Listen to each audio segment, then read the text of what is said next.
The Viltrumite Empire conquered thousands of worlds before you were born, and tonight, while you rest, you're finally going to understand exactly how they did it. Invincible is an animated superhero series streaming on Amazon Prime Video. It is based on the comic book series created by Robert Kirkman, the same writer behind The Walking Dead. The comics ran from 2003 to 2018, and they have become one of the most beloved independent superhero stories ever published. The animated series began in 2021 and has steadily built an enormous audience, largely because it takes the superhero genre seriously in ways that few other productions dare to attempt.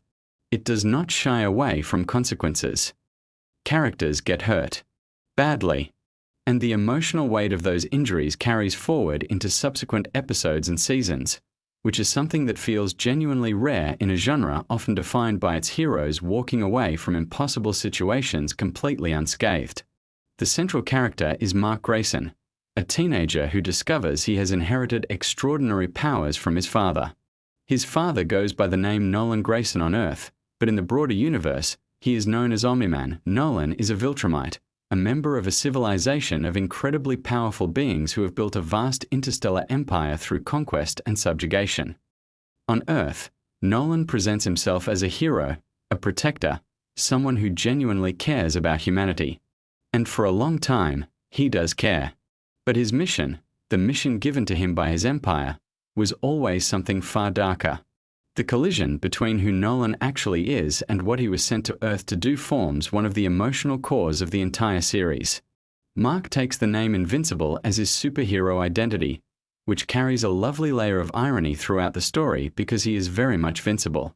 He gets hurt constantly. He recovers, because Viltrumite biology is extraordinary, but the process is never painless or easy.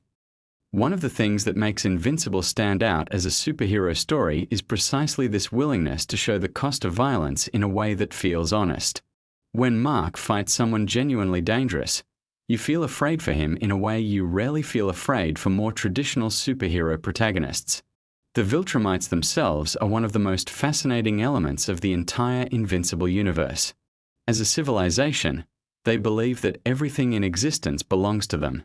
This philosophy traces back to their founder, a figure named Argol, and has been passed down through generations, instilled deeply into every Viltrumite born into the Empire. The belief system is not simply arrogance, though it is certainly that too.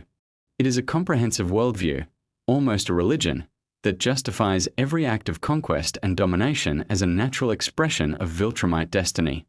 Understanding this helps explain why individual Viltrumites who might otherwise seem monstrous are operating from a deeply held internal logic that makes complete sense to them.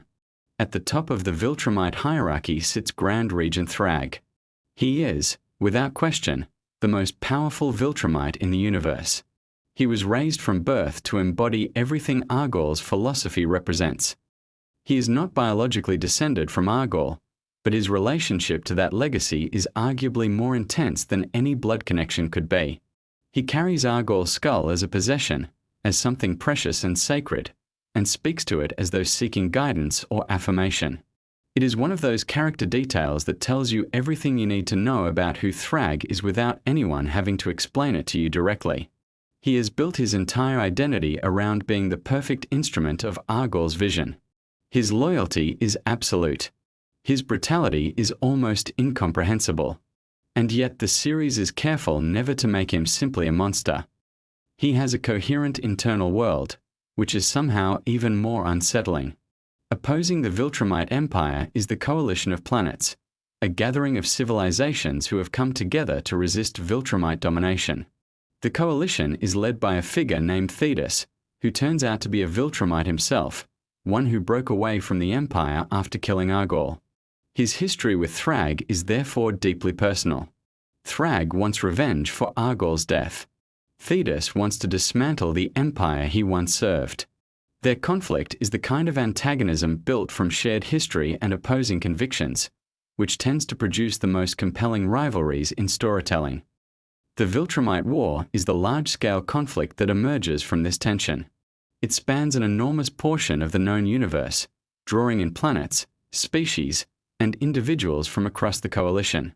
The war is not a simple good versus evil confrontation. The coalition has overwhelming numbers in terms of participating worlds, but the Viltrumites are so individually powerful that raw numbers alone cannot overcome them. This forces the coalition to think strategically rather than simply throwing forces at the problem. The realization that emerges from this strategic necessity is that killing Thrag might be more valuable than winning any individual battle. If Thrag falls, the theory goes, the Viltrumites will scatter, and then each one can be confronted individually.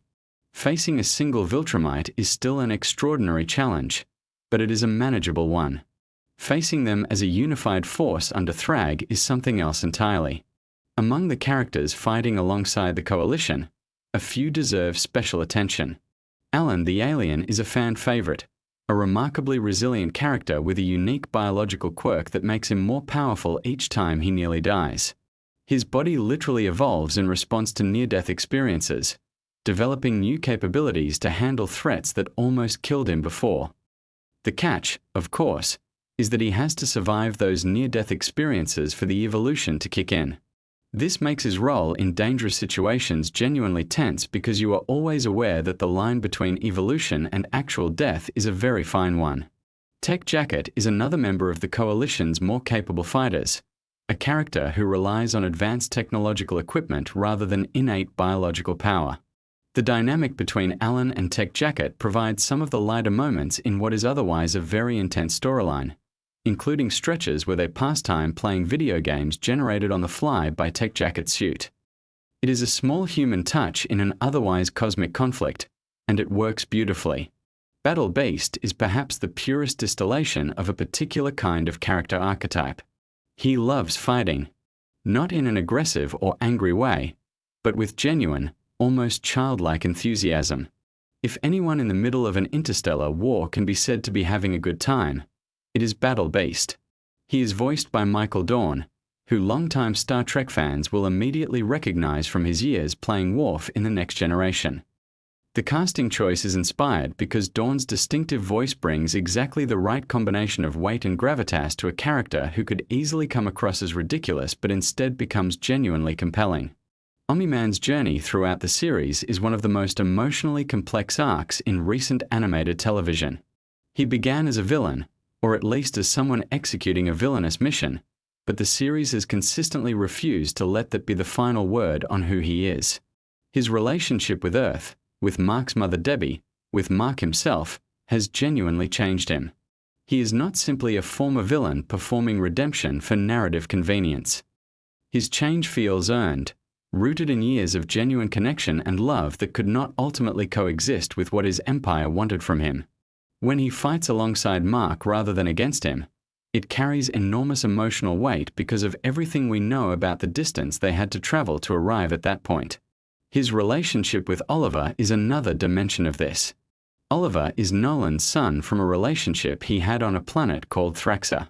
Oliver is half Viltrumite, half Thraxan, and he is physically aging at an accelerated rate compared to humans, which creates its own complicated emotional reality.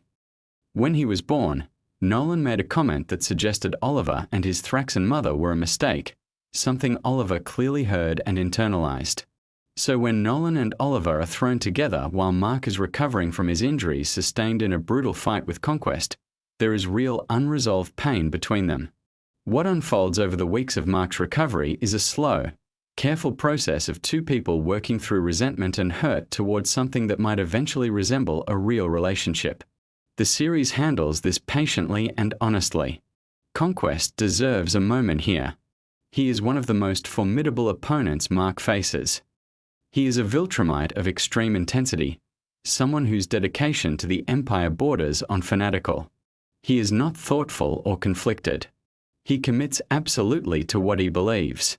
And yet even he, in retrospect, invites a certain amount of complicated consideration. Omni-Man insists on giving him a proper Viltrumite burial, which tells you something important. Even among enemies, Omni-Man can recognize and respect genuine conviction.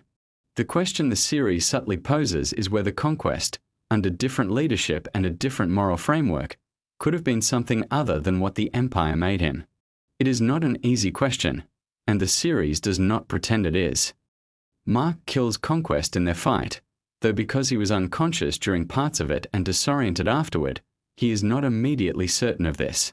When he recovers enough to move around and discovers grave markers near their camp, he initially fears the worst, that Omni-Man and Oliver have died while he was unconscious. The relief of discovering the grave belongs to Conquest rather than to his family is quickly complicated by the full weight of realizing that he himself killed someone, even someone as genuinely dangerous as Conquest. The series never lets Mark off the hook emotionally for the violence he engages in, and that consistency is part of what makes his character so worth following. The Viltrum home planet looms large as the conflict progresses. The Coalition's goal of reaching it and confronting Thrag there represents the culmination of the war's central strategic ambition. Getting there is one challenge. What happens when they arrive is another entirely. The Viltrumites at home, on their own world, with Thrag at the center of their defenses, represent a near impossible confrontation for even the strongest members of the Coalition. But impossible confrontations are rather the point of this entire story. The Scourge virus is an element worth understanding because it represents one of the Coalition's most significant strategic cards. It is a biological weapon capable of harming Viltrumites, who are otherwise almost impossible to damage. The version the Coalition possesses has been studied and refined, but there is also a more powerful variation that Omni-Man carries the knowledge of. He considers that more powerful version a measure of last resort, something too dangerous and too consequential to deploy casually. The existence of this kind of weapon within a war story raises familiar and important questions about the ethics of extreme measures in desperate situations. The series does not ignore those questions. The Flaxen Dimension is where Robot and Monster Girl find themselves during this period, though the series has not spent a great deal of time on their storyline within the Viltrumite War arc. Time moves very differently in the Flaxen Dimension compared to the regular universe, which means that even if relatively little time passes on the outside, they experience something far more extended on the inside. Their story there is described as a grand adventure of its own, almost a separate epic contained within the larger narrative of the show. The expectation is that their full storyline will be explored more completely in a future season, though the series acknowledges their situation so viewers do not simply forget about them. One of the more striking structural choices the series makes during the Viltrumite War is the use of extended time passing. Mark's recovery from his injuries takes approximately 2 months, and rather than skipping over that time, the series uses it. The world keeps moving during those weeks. The war progresses. Relationships develop. Oliver's rapid aging continues. Omni-Man processes his complicated history. The episode does not treat the healing period as a narrative inconvenience to be explained away, but as actual story time with actual emotional content. This approach requires patience from the audience, but it pays off in the depth it adds to the relationships we are watching develop. Thetis, as a character, occupies a position of immense moral complexity. He killed Argol, which set in motion the conditions for the Viltrumite War itself. He leads a coalition of worlds that are fighting for their survival against an empire of nearly unstoppable warriors. He is making constant calculated decisions about risk and strategy and sacrifice. And he is a Viltrumite doing all of this, which means he is fighting against his own species, his own civilization, his own origin. The series respects this complexity without resolving it too easily or too neatly. The animation in Invincible is deliberately crafted to match the tonal ambitions of the story it is telling. It is stylized but not whimsical. The action sequences are brutal when they need to be. The quieter character moments are drawn and paced in ways that allow the emotion to land. The color palette shifts depending on where the story is taking place, with the vast cosmic settings of the Viltrumite War having a different visual texture than the earthbound scenes or the intimate camp sequences where Omni-Man and Oliver learn to exist near each other. The voice cast of Invincible is extraordinary. Stephen Yeun voices Mark, bringing a quality of earnest vulnerability to a character who could easily become either insufferably heroic or tiresomely angsty. J.K. Simmons voices Omni-Man, and his performance is one of the great achievements of the series. He delivers warmth and menace in the same breath in a way that feels genuinely difficult and genuinely accomplished. Sandra Oh voices Debbie, Mark's mother, whose journey through the revelations about her husband and her world is its own quietly devastating narrative thread. What makes Invincible last, what makes it the kind of story people want to revisit and understand more deeply, is that it takes its characters seriously. It does not use them as vehicles for action set pieces or plot mechanics. Every confrontation, every moment of violence or loss or reconciliation, is rooted in who these people are and what they have been through. The Viltrumite War is enormous in scale, spanning multiple planets and months of in-universe time, but it never loses sight of the specific human and Viltrumite and alien experience at its center. Thrag's relationship with Argor's legacy, Mark's complicated inheritance of his father's power and guilt, Oliver's search for identity in an impossible situation, Alan's stubborn refusal to simply die, Thetis's long game of resistance against an empire he helped build. All of these individual threads are woven together into something that feels genuinely epic without ever losing its intimacy. The comics that the series is based on concluded in 2018, which means the full arc of where these characters end up already exists, waiting for readers willing to seek it out. The animated series is making its own choices about pacing and presentation, emphasizing different aspects of the story and adapting the source material with intelligence and care. But the bones of the story, the core emotional and philosophical questions it is asking, remain consistent across both forms. What does it mean to inherit a legacy you did not choose? What is the cost of violence, even violence in service of good? Can people who have done terrible things, whether through belief or obedience or simple power, become something different? Is reform possible at a civilizational scale, not just an individual one? These are not easy questions, and Invincible does not pretend they have easy answers. But it keeps asking them, episode after episode, with a consistency and sincerity that is genuinely admirable. The world of Invincible keeps expanding. New characters, new planets, new conflicts that layer themselves onto everything that has come before. But at its center, it remains the story of a young man trying to be good in a universe that is very complicated and frequently unkind. And his father, trying to become better than what he was made to be. And the vast community of beings across the universe, all doing the same kind of struggling, all trying to find a way forward. So as you drift closer to sleep, let these characters rest in your mind. Mark with his beard growing out over 2 months of slow healing. Oliver watching over him, resentment softening into something more tender. Omni-Man building a grave for a man he once fought alongside and against. Battle beast somewhere in the cosmos, completely thrilled about everything. Alan evolving, always barely surviving, always becoming something slightly more capable of facing what comes next. And Thrag, sitting high above the battle, speaking to a skull, certain of his destiny, unaware that certainty is rarely the protection people believe it to be. Sleep well. The universe of Invincible will still be there when you wake up. What if I told you that one of the most underrated things about a superhero show could actually help you fall asleep faster? Stay with me here, because I know that sounds completely bizarre, but by the end of this video, you are going to understand exactly why Invincible Season 3 might just be the most accidentally perfect sleep companion you never knew you needed. And yes, we are going to go deep on some genuinely fascinating facts about this show that most fans have completely overlooked. So grab your pillow, get comfortable, and let us dive into something a little different tonight.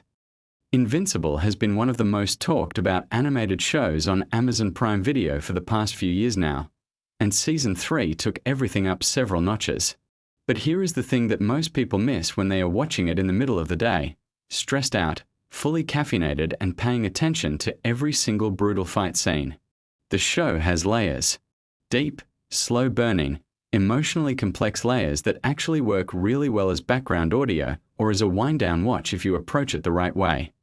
And tonight, we are going to explore some of the most interesting facts, story details, and production elements from Season 3 that make it genuinely fascinating, whether you are wide awake or slowly drifting off into sleep. Let us start with something that a lot of people do not fully appreciate about Invincible as a whole, and that is just how methodically the world building has been constructed. Season 3 did not just happen.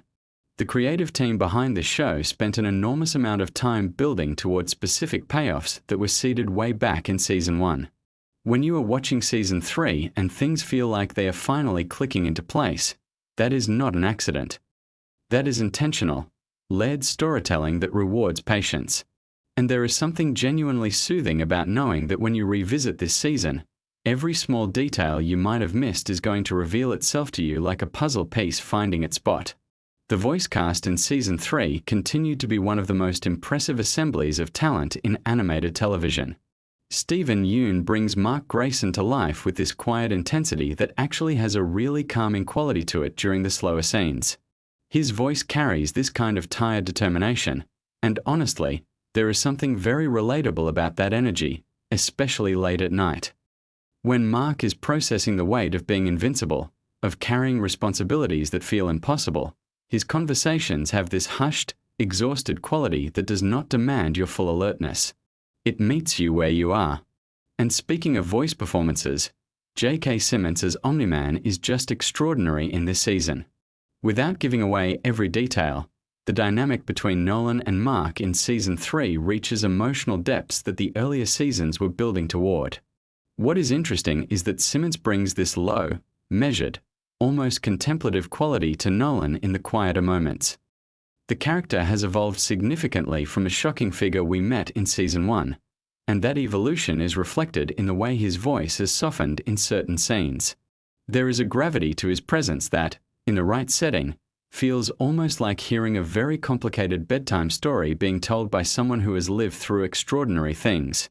Now let us talk about something that is genuinely fascinating from a production standpoint. The animation style in Season 3 made some deliberate choices that set it apart from other animated shows in its genre. The color palette in certain sequences was adjusted to be more muted and atmospheric, particularly during scenes that deal with grief, memory, or quiet moments between characters. This was not just an aesthetic decision. It was a narrative one. When the visuals slow down and the colors become more subdued, the show is communicating something to you emotionally, and that communication happens even when you are not fully focused on the screen.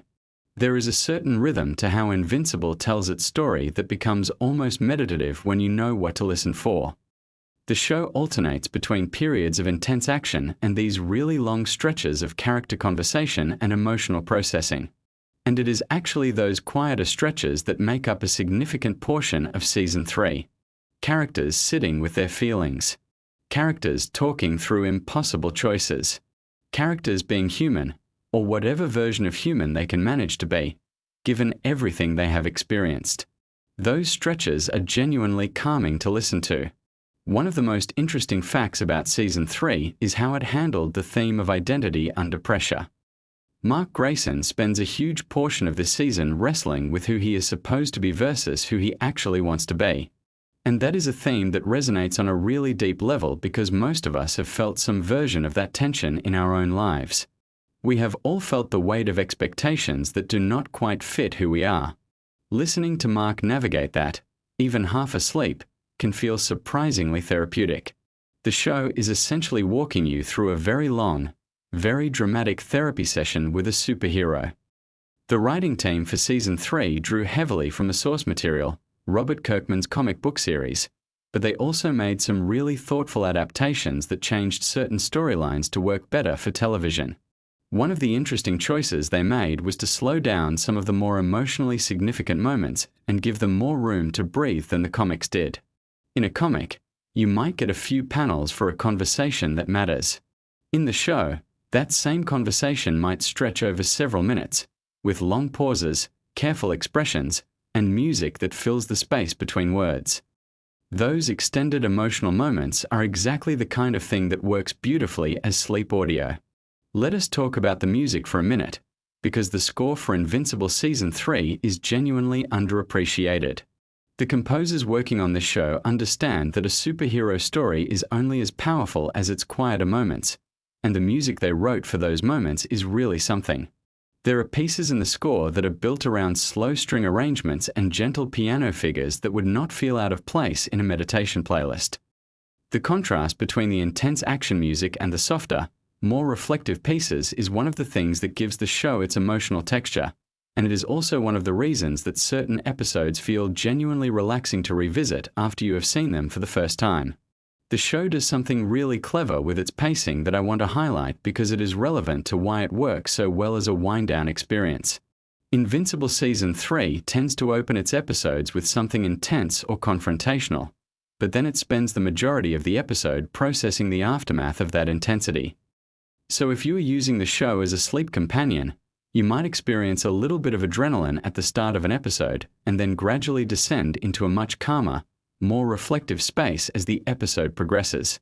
That is actually a pretty good structure for winding down. Your body gets a small signal that something is happening, and then it slowly relaxes as the episode settles into its emotional core. One of the facts about this season that not everyone picked up on is how much attention was paid to the small, domestic moments between characters. Mark and Amber, Mark and his mom Debbie, Mark and his friends. These relationship scenes are written with a specificity and warmth that feels very grounded compared to the cosmic scale of the action sequences. And when you are trying to fall asleep, those grounded, human moments are the ones that your brain can hold onto without getting overstimulated. They are familiar. They feel like something you might actually experience. And that familiarity is comforting. Debbie Grayson, voiced by Sandra Oh in a performance that honestly deserves more conversation than it gets, has a significant storyline in Season 3 that deals with grief and rebuilding. Sandra Oh has this extraordinary ability to convey enormous emotional weight with very little, and there are moments in this season where you could close your eyes and just listen to her voice working through something complicated and feel genuinely moved. That kind of performance does not require your full visual attention. It communicates completely through sound, which makes it perfect for the kind of half-awake, drifting state that comes just before sleep. Now, something that is really interesting about the world of Invincible that Season 3 expanded on significantly is the concept of the Global Defense Agency and the various organizations trying to manage superhero activity on Earth.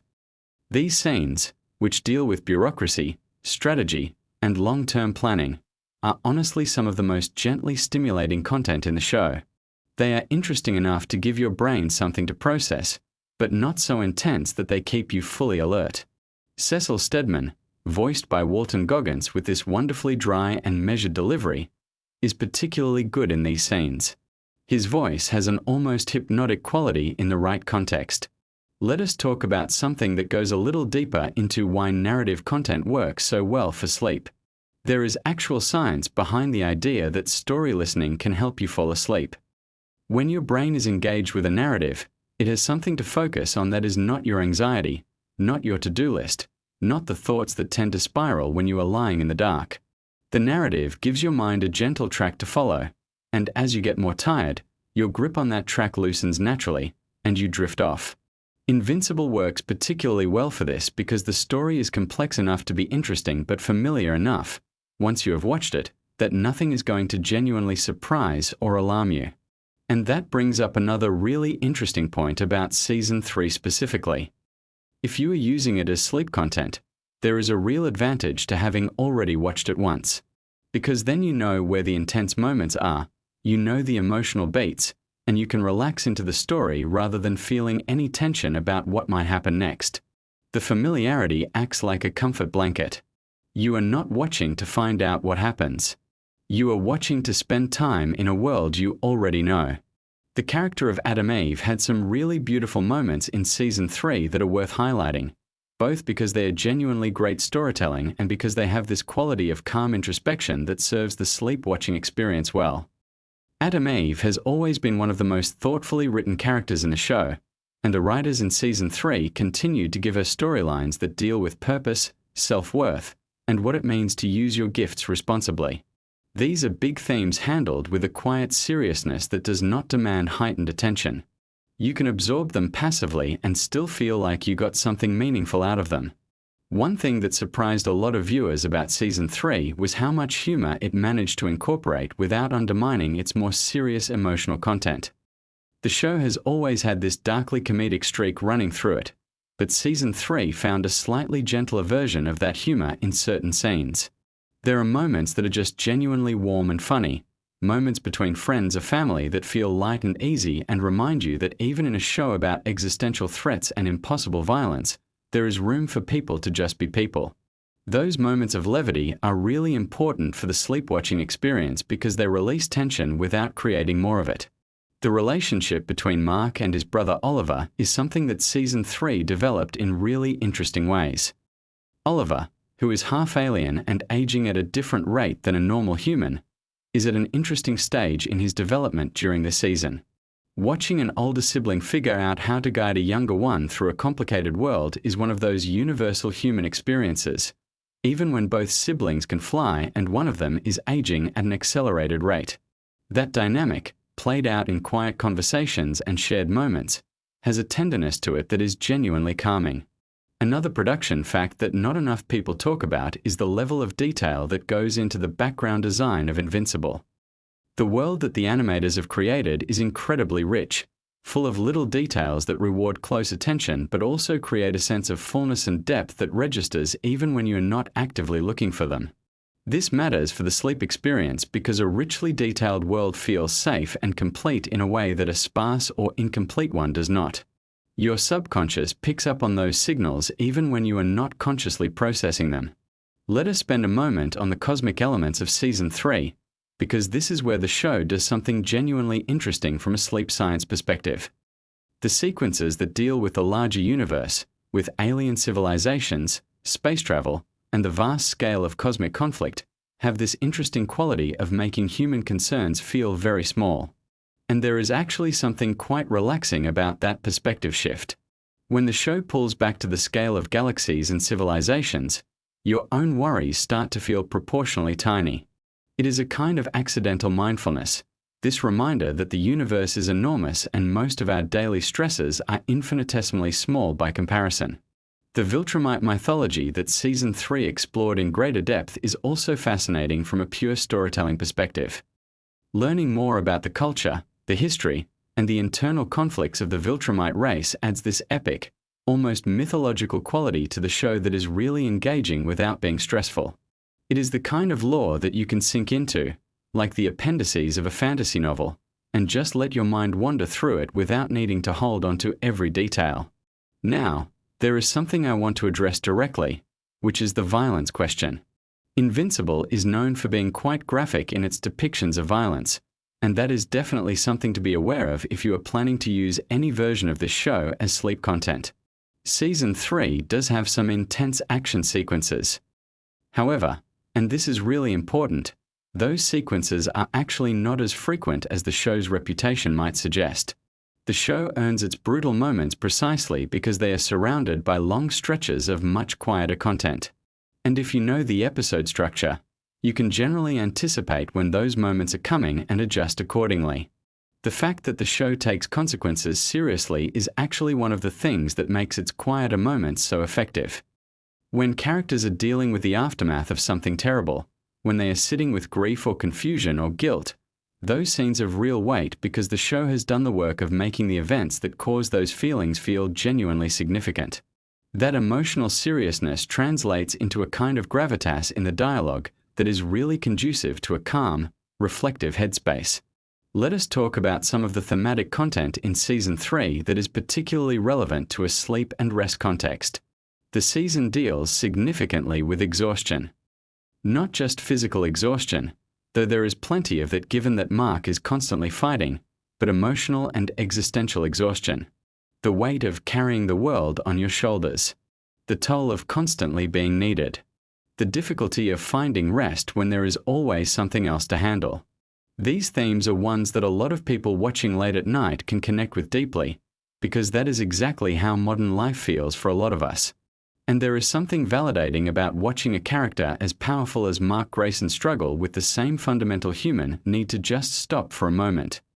The show also deals with the theme of trust in really interesting ways during Season 3. Characters are constantly navigating who they can rely on, who has betrayed them, and how to rebuild relationships after significant damage has been done. These trust narratives unfold slowly and carefully, in long conversations and quiet moments of decision-making, and they have this patient quality that rewards passive listening. You do not need to be fully alert to follow the emotional logic of these scenes. It is intuitive and human in a way that bypasses the need for active cognitive engagement. One of the most genuinely interesting facts about the production of Season 3 is how the creative team approached the challenge of escalating stakes without losing the emotional intimacy that made the earlier seasons so compelling. A lot of shows struggle with this as they progress. The bigger the threats get, the harder it is to make the audience care about the individual characters at the center of the story. Invincible Season 3 managed to avoid this trap by consistently returning to the small, personal scale even in the middle of enormous cosmic conflict. That grounding in the personal is exactly what gives the show its warmth, and warmth is one of the most important qualities in any content you're using to help yourself sleep. Something that the animation team did really beautifully in Season 3 was their handling of light. The lighting in this show is more sophisticated than most animated series, and the choices they made about how to light different types of scenes are worth noting. Scenes that take place at night, indoors, or in reflective, emotional contexts tend to be lit with warm, amber tones that are genuinely visually comfortable to look at. If you are watching in a darkened room while trying to wind down, those lighting choices work with your body's natural relaxation response rather than against it. The show also did something interesting with silence in Season 3. There are moments where the score drops out completely and you are left with just ambient sound and voices. In a genre that often fills every moment with music, that choice to let silence do some of the work is both artistically confident and genuinely calming for the listener. Those quiet moments land differently when there is real silence around them. From a character psychology perspective, one of the most interesting threads in Season 3 is the continued exploration of how early trauma shapes behavior in ways that persist long after the traumatic event. Multiple characters in this season are dealing with things that happened to them years ago, things that have never quite healed, that keep affecting their decisions and relationships. The show treats these psychological realities with a seriousness and nuance that is fairly rare in superhero storytelling, and that depth makes the character work feel genuinely meaningful rather than just plot mechanics. Cecil Stedman's role in Season 3 expanded in ways that were genuinely surprising and which revealed new dimensions of his character that had been hinted at but never fully explored. Without getting into specific spoilers, the show gave Cecil some moments of genuine vulnerability that made him considerably more sympathetic than he had been in previous seasons. Watching a character you thought you had figured out reveal unexpected depth is one of the small pleasures of long-form storytelling, and experiencing it in a relaxed, sleepy state can actually make it hit harder emotionally. Let us also appreciate for a moment how Season 3 handled its ensemble cast. One of the challenges of a show with as many characters as Invincible is making sure that secondary characters feel like real people rather than just plot devices. Season 3 did a particularly good job of giving characters who might have been background figures in earlier seasons their own specific voices and emotional realities. The world feels populated with actual people, which is one of the things that makes it so easy to sink into. The relationship between Mark and his father Nolan continued to be one of the most emotionally complex and carefully written relationships in the show. What is interesting about how this relationship is developed in Season 3 is the way it mirrors a kind of universal process of coming to understand a parent as a flawed and complicated human being rather than the simplified figure they were in childhood. That process, of reconciling love with disappointment, of holding complexity without resolving it neatly, is something that has enormous emotional resonance. And in the quiet moments where that reconciliation is happening between the characters, there is a depth of feeling that works its way into you even when you are half asleep. Now I want to circle back to something I mentioned earlier about the science of story listening for sleep, because I think it deserves a bit more attention. Research into bedtime story listening and audio-based relaxation has consistently found that narrative content, particularly familiar narrative content with a calm and measured pace, is effective at reducing anxiety and promoting the kind of mental quieting that precedes sleep. The reason is partly to do with the brain's response to story structure. When your brain is following a narrative, it is engaged in a way that is active but not alarming. It is processing information, making predictions, feeling things, but none of it requires the fight or flight response that keeps you awake. Invincible Season 3 hits a lot of the markers for effective sleep narrative content in its quieter stretches. familiar characters whose voices you recognize, emotional stakes that are real but not personally threatening, a world that is fully realized and therefore safe to inhabit mentally, music that complements rather than overwhelms, pacing that slows and deepens as episodes progress. These are not accidents of storytelling. They are the results of craft, and they happen to align beautifully with what the brain needs to move towards sleep. One last production detail that I want to share because I find it genuinely wonderful is the fact that the voice recording sessions for Invincible are apparently done with a real attention to the emotional texture of each scene rather than just technical delivery. The performances you hear are not just competent voice acting. They are genuine emotional performances that happen to be animated. And that comes through in the quality of the sound. You can hear it in the breathing, in the pauses, in the way a voice shifts when a character is holding something back. That level of authenticity in vocal performance is part of what makes the show so good to listen to even without watching. As we wind down this video, I want to leave you with a thought about why something like Invincible Season 3 works as a sleep companion when you would not necessarily expect it to. The answer, I think, is that really good storytelling has always been tied to rest. Humans told each other stories at night, around fires, before sleep, as a way of processing the day, making meaning, and easing the transition into the vulnerability of unconsciousness. The stories did not have to be gentle or simple. They had to be good. They had to hold attention just enough, move the emotions enough, and then release you into the darkness. Invincible Season 3, particularly in its quieter and more reflective stretches, does exactly that. It gives your mind something worth following. It takes your feelings somewhere real.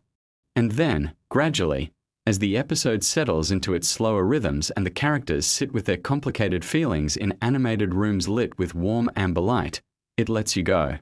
It does not demand that you stay. It just keeps talking, keeps being itself, and somewhere in the middle of all that complicated, beautiful storytelling, you drift off. And honestly, there are worse things to drift off to than a story about someone trying to figure out who they are, what they owe the world, and whether it is possible to be good in circumstances that make goodness extraordinarily difficult. So tonight, if you are struggling to sleep, consider putting on an episode of Invincible Season 3. Not the action-heavy ones if you can help it, though honestly even those settle eventually. Put on one of the quieter, character-driven episodes. Turn the brightness down a little. Close your eyes or let your gaze go soft. Let the voices of these characters, these exhausted, complicated, trying their best characters, carry you somewhere. You might be surprised how quickly you find yourself at the edge of sleep, balanced right there on the threshold, with a story still unfolding softly around you.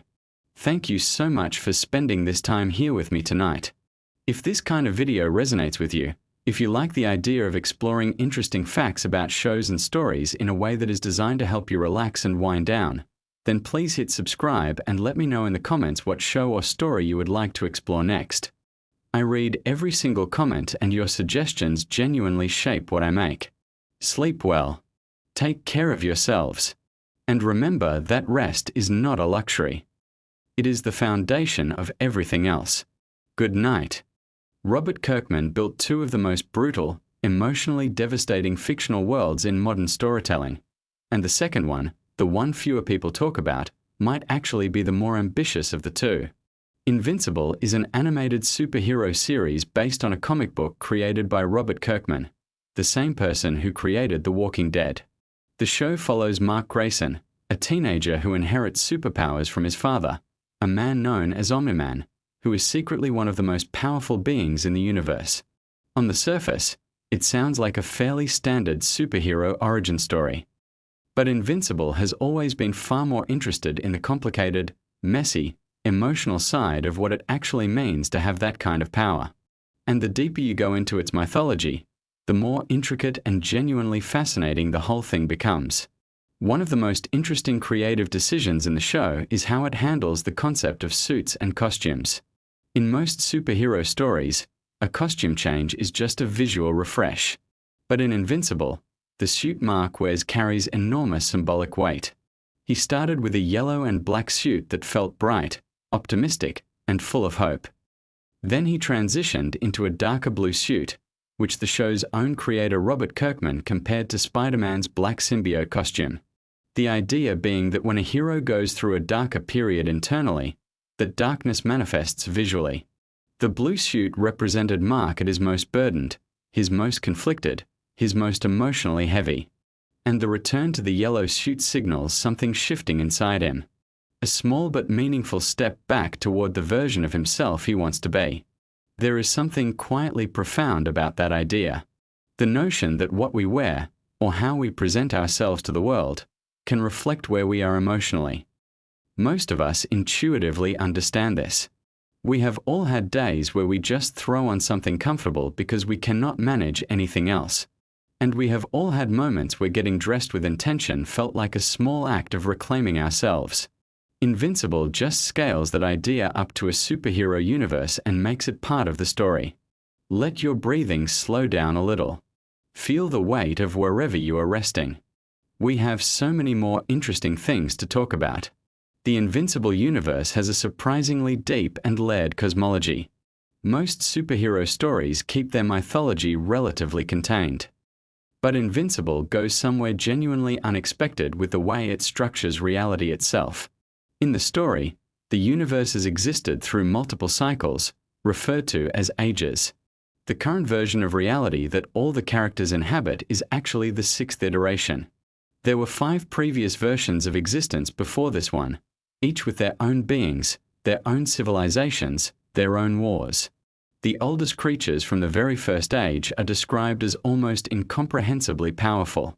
The kind of beings that even the most seasoned supernatural characters in the story do not want to deal with. They are the equivalent of cosmic horror, things that exist so far outside the normal frame of reference that they defy easy categorization. Then there are beings from a second age, and the remnants of those ancient entities still exist in the current world, scattered throughout the universe like geological layers of time that never quite fully disappeared. There is a group called the Vile, from the 4th Age, who once ruled both the surface world and the underworld simultaneously. They were immortal, they were dominant, and the only reason humanity exists at all is because they were eventually fought down into submission by beings that came after them.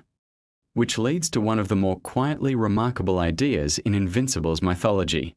The demons, the infernal beings, the creatures that most stories would present as purely evil, are actually the ones who created the conditions under which human life became possible.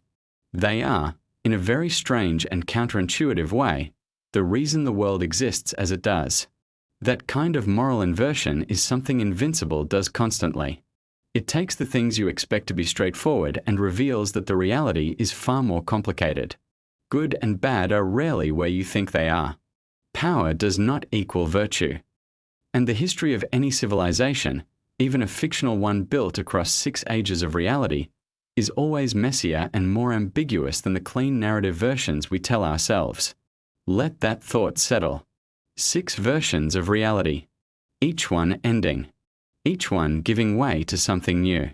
And here we are in the 6th, with all the echoes of everything that came before still present in the world, still affecting everything, even when nobody realizes it. The show also has a wonderfully unusual approach to its version of the underworld. Rather than treating hell as a separate dimension or a spiritual plane that exists outside the physical universe, Invincible locates it literally beneath the surface of the earth. Extremely deep, but geographically connected to the world above. This means that in theory, a being with enough power could simply fly downward through the planet and eventually arrive there. It would take an extraordinarily long time, and it would not be a comfortable journey, but the point is that it is physically possible. There is no mystical barrier, no dimensional gateway required. Just depth. There is something oddly grounding about that. Most mythology treats the afterlife as categorically separate from the physical world. Invincible makes it adjacent, almost neighborly. The underworld is not somewhere else. It is just very, very far down. And the beings who live there are not supernatural in the sense of being outside nature. They are part of the same natural order, just operating at a different level of it. This version of the underworld is called the Underrealm in the story, and it has its own politics, its own civil conflicts, its own history stretching back through those multiple ages of reality. The idea that even a place as extreme as hell has internal factions, competing interests, and long-standing grudges is somehow both funny and deeply logical. Of course it does. Why would any collection of powerful beings agree on everything? Why would any civilization, no matter how dark or unusual, be monolithic? Your shoulders can relax now. Feel any tension just releasing. We are just talking about interesting ideas. There is nothing you need to do with any of this. Just let it float through. One of the most compelling ongoing threads in Invincible is the relationship between Mark and his father. Omni-Man, whose real name is Nolan Grayson, arrived on Earth as part of a plan by an alien empire called the Viltrumites. The Viltrumites are a warrior race whose civilization is built around the idea that strength is the ultimate virtue. They have expanded their empire by sending powerful agents to various planets, having those agents blend into the local population, and eventually softening the planet up for conquest. Omni-Man was one of those agents. Mark was the result of him having a family while embedded on Earth. The central tragedy of the early part of the story is discovering that the person Mark looked up to more than anyone in the world had an agenda that ran completely contrary to everything Mark believed in. And yet, the show does not treat Omni-Man as simply a villain, because the truth is more complicated than that. Nolan actually did develop genuine love for his family. He genuinely does care about Mark in ways that conflict with everything his civilization trained him to value. He is a person caught between two irreconcilable versions of himself, and watching him slowly try to navigate that is one of the more emotionally honest things the show does. The Viltrumite War is one of the major arcs in the larger story. The Viltrumites, despite being this terrifyingly powerful empire, actually have a surprisingly small population. A plague wiped out the vast majority of their civilization at some point in the past. They need to repopulate. And this is part of why they have been seeding other planets. They need humans and other species to help rebuild their numbers, which adds yet another layer of complexity to their actions. They are not simply conquerors for the sake of conquest. They are a civilization in crisis, doing increasingly terrible things in service of survival. There is a real-world resonance to that. The way desperation can transform a society. The way the internal logic of a culture under pressure can justify things from the inside that look monstrous from the outside. Invincible is not trying to excuse the Viltrumites, but it is trying to make you understand them. And understanding is not the same as forgiving. Just breathe. Nice and slow. These are just ideas drifting past. You do not have to hold on to any of them. The animation style of Invincible is deliberately crafted to contrast tonal extremes. The show can look bright and clean and almost Saturday morning cartoonish in one moment, and then completely visceral and intense in the next. This was an intentional creative choice. The visual warmth of the animation style creates a kind of cognitive dissonance when things get dark, making the difficult moments feel even more jarring because they exist inside a world that looks like it should be safe. Robert Kirkman has talked about how this contrast was always part of what made the original comics work. The genre is superhero. The aesthetic is accessible. But the emotional and moral content goes places that most superhero stories do not. And by wrapping difficult ideas inside a familiar package, the story gets to do things that a more obviously grim presentation would not be able to do as effectively. You are comfortable. You are engaged. And then something happens that genuinely surprises you. The show also has a wonderful relationship with humor. Even in its darkest episodes, there is comedy woven through. Sometimes this comes from the characters themselves, their reactions and banter. Sometimes it comes from the show being meta about its own production. The animators have built in visual jokes about the economics of animation, moments where the camera cuts away from something that would have been expensive to animate, or where characters reference the difficulty of what they are being asked to do in ways that wink at the audience. There is something endearing about a show that is confident enough in its own identity to make jokes about its own limitations. It says something about the creative culture behind Invincible that even the constraints become part of the storytelling. When you cannot afford to show the giant battle, You make the act of not showing it funny. That is good writing. Let your mind wander a little. We are talking about a fictional universe, but all the best fictional universes feel like they open doors into real questions about how the world works. One of the recurring themes in Invincible is the question of moral absolutes. Mark starts the series with a fairly simple ethical framework. Heroes do not kill. There are always other options. Violence is a last resort, and even then something to be ashamed of. And then reality keeps pushing back against that framework. Situation after situation arises where the clean ethical answer does not exist, where every available option has a cost, where doing nothing is itself a choice with consequences. This is not a show that glorifies violence. Quite the opposite. Every act of violence in Invincible has weight. There is always something lost. But the show is equally unwilling to pretend that pacifism is always available as an option. Sometimes the world puts you in situations where refusing to act causes as much harm as acting. And learning to live with that complexity, to make difficult choices and keep going, is presented as part of what maturity actually looks like. Most superhero stories avoid this question by engineering situations where the hero always has a clean out. Invincible is specifically interested in the situations where there is no clean out. And watching Mark develop the emotional and moral vocabulary to navigate those situations is one of the most genuinely compelling character arcs in recent animated television. Your body is probably feeling quite heavy now. That comfortable, sinking feeling of being close to sleep. Stay with that. These ideas will still be here, drifting. The character of Damien Darkblood is one of the more interesting supporting players in the Invincible universe. He is a demon detective, and his entire existence is built around contradiction. He is a creature of the underworld who functions as an investigator of truth. He has a past that includes betrayal and redemption, and he serves as a kind of spiritual mirror for Mark in certain storylines, reflecting back the idea that complicated histories do not disqualify anyone from doing meaningful work in the present. The idea of a detective in hell is funny on its face, but it also opens up interesting questions. What does it mean to seek truth in a place defined by deception and punishment? What does justice look like in a context where every soul there presumably did something to end up there? The show does not answer these questions exhaustively, but it asks them, and the asking is valuable.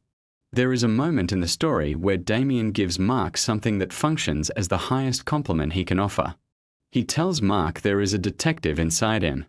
What he means is that Mark has the capacity to look at a complicated situation, resist the easy answer, and keep searching for what is actually true. In the context of Mark's moral journey, that is a profound thing to be told. Especially by someone who has spent existence in a place built around things being what they appear to be rather than what they actually are. Let that image rest in your mind.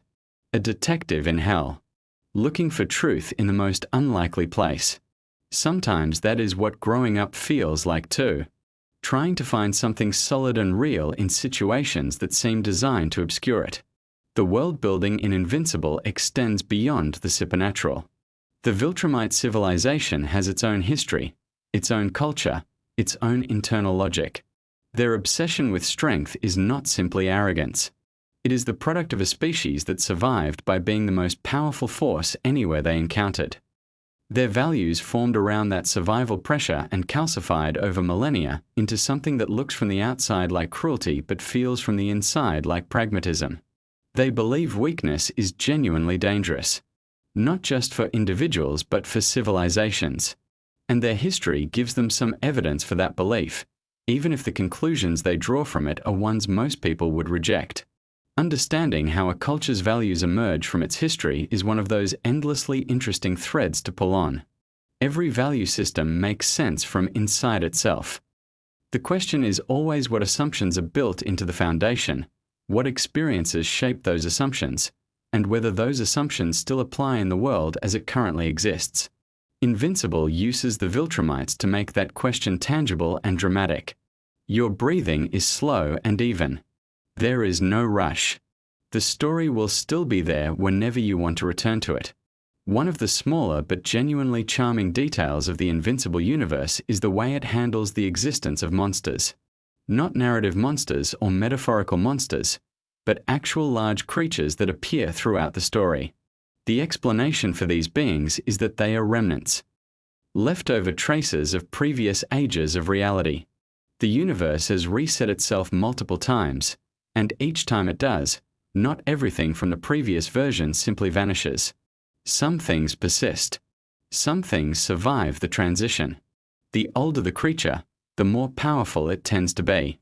The oldest surviving beings from the earliest ages of reality are so far beyond the scale of anything in the current age that even the most powerful current beings are cautious about engaging with them. They are not evil in any conventional sense. They are just ancient, predating any framework of morality or civilization that currently exists. They are, in a sense, the universe's memory of itself. There is something poetic about that. The idea that even after everything ends and everything begins again, some things remain. Some things carry through. The universe forgets everything except what refuses to be forgotten. And perhaps that is a thought to carry into sleep with you tonight. That things persist.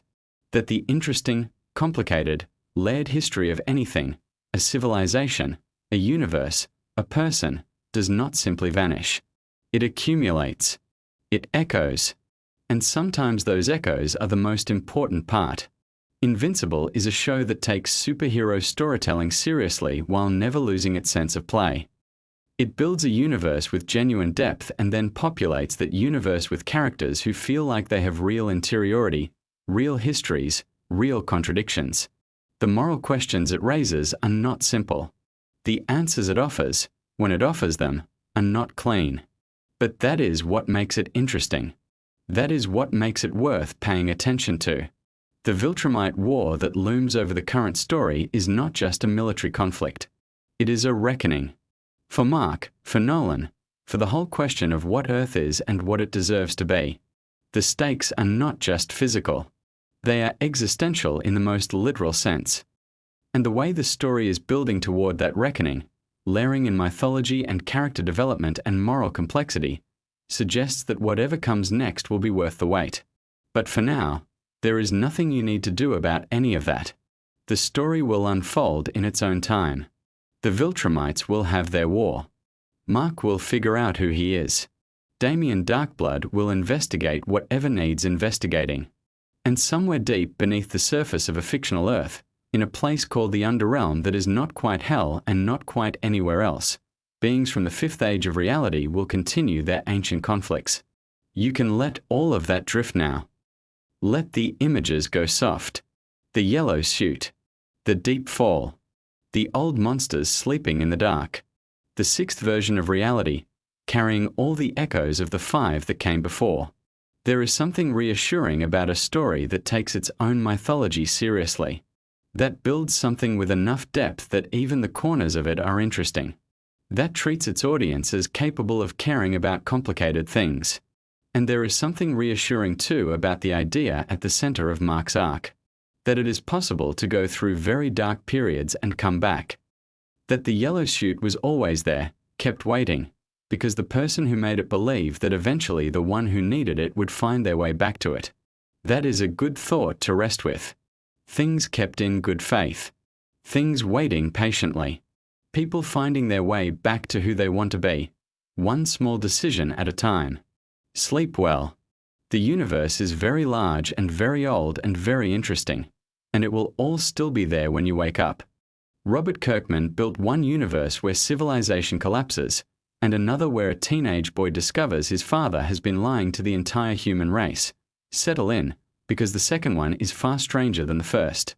Invincible is an animated superhero series streaming on Amazon Prime Video, and it is based on a comic book series created by Robert Kirkman.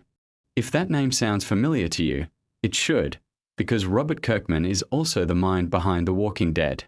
He has a real gift for taking familiar genre concepts and twisting them in unexpected directions, adding moral complexity and emotional weight that you just do not find in more traditional superhero stories. Invincible is very much a product of that same sensibility. On the surface, it looks like a colorful animated superhero show, but underneath it is dealing with themes of identity, legacy, trauma, and what it actually means to be good in a universe that does not always reward good behavior. The show follows a teenager named Mark Grayson, who goes by the superhero name Invincible. Mark lives in a world where superheroes are real and relatively common, but his situation is particularly unique because his father, Nolan Grayson, is Omni-Man, one of the most powerful beings on the planet. Nolan is essentially the Superman figure of this universe, beloved by humanity, respected by governments, trusted by everyone. And for most of his childhood, Mark grew up proud to be his son, proud to eventually develop his own powers, and excited to follow in his father's footsteps as a protector of Earth. The show does something genuinely interesting with this father and son dynamic. It builds up that sense of admiration and connection between Mark and his father for long enough that you feel it too as a viewer. You understand why Mark idolizes him. And then when the show reveals that Nolan has been hiding a much darker purpose all along, it lands with real emotional impact. Nolan is not actually from a peaceful civilization. He is a Viltrumite, a member of an extremely powerful warrior race whose true goal is galactic conquest, not protection.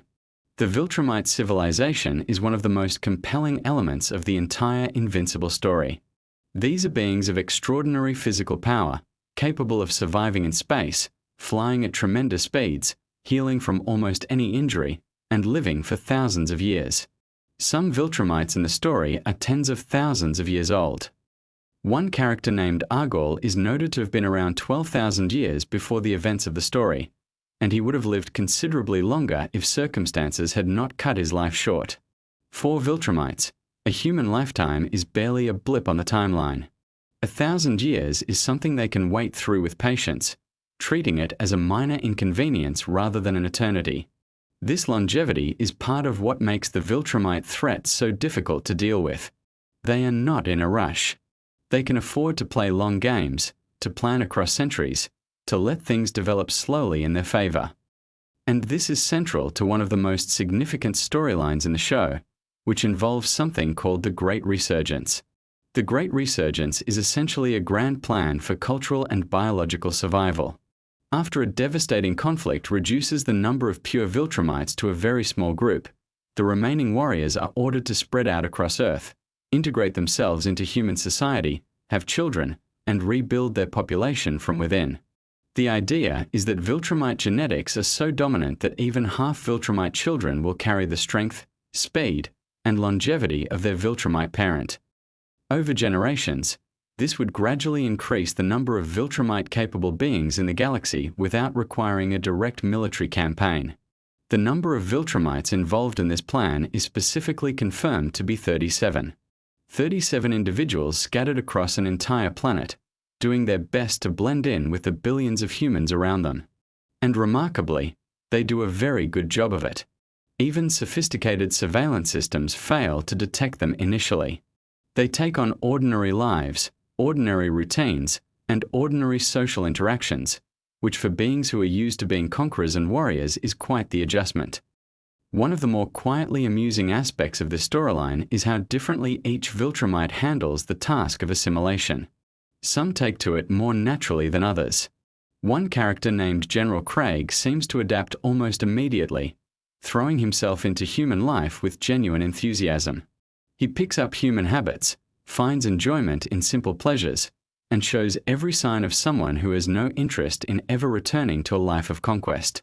It is a surprisingly human response from a character who was previously defined entirely by military ferocity.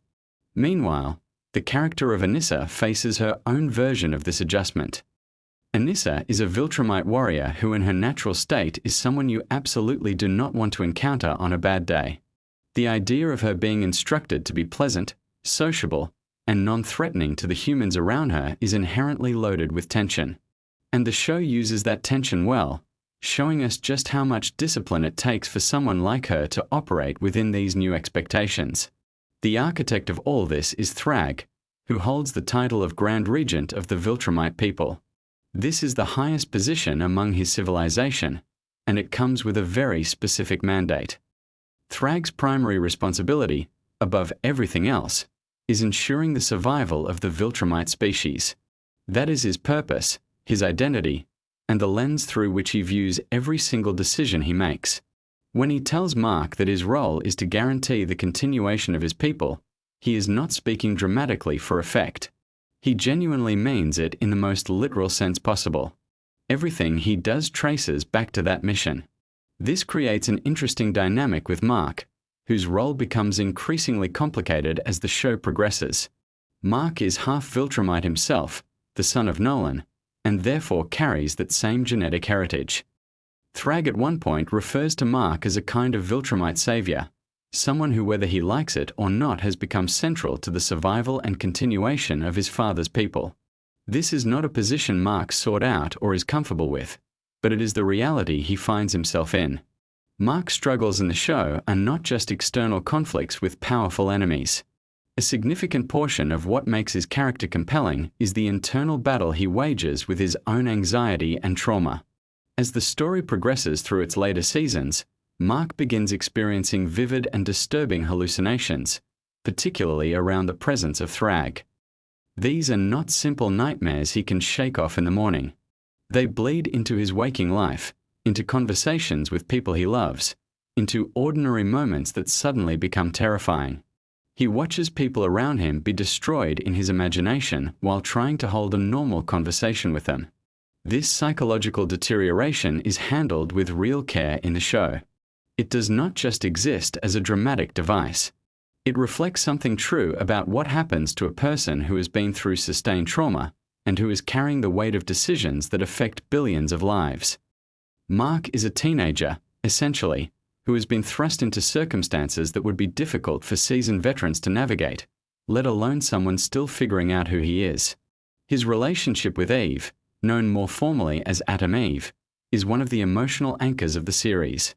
Eve has her own remarkable powers, centered around the manipulation of matter, and she has her own complicated history that informs who she becomes throughout the story. Her family background gave her a difficult foundation, full of dysfunction and pressure, and those early experiences echo through the choices she makes as an adult, particularly in some of the more emotionally heavy storylines the show takes on. Eve's powers are connected in interesting ways to her physical and emotional state. During a period when she is going through significant personal changes, her abilities fluctuate in ways that reflect what is happening inside her. This is treated as more than just a plot mechanic. It is a way of showing how deeply her inner world and her outer capabilities are connected. When her powers come back in full, it is not arbitrary. There are real reasons rooted in what her body and mind are experiencing. The show also gives considerable attention to the character of Cecil Stedman, the director of a government organization called the GDA, which stands for the Global Defense Agency. Cecil is one of those characters who exists in a morally ambiguous space that the show refuses to resolve into simple good or bad. He cares about protecting humanity, genuinely and deeply. But he is also willing to use methods and make decisions that cross lines most people would consider unacceptable.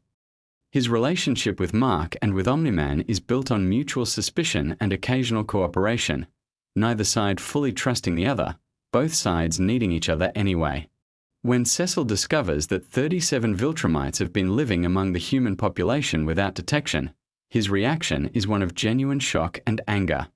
This is a man whose entire professional identity is built around knowing what threats exist and where they are. The idea that beings of that level of power slipped under his radar entirely, for an extended period, is both humbling and alarming.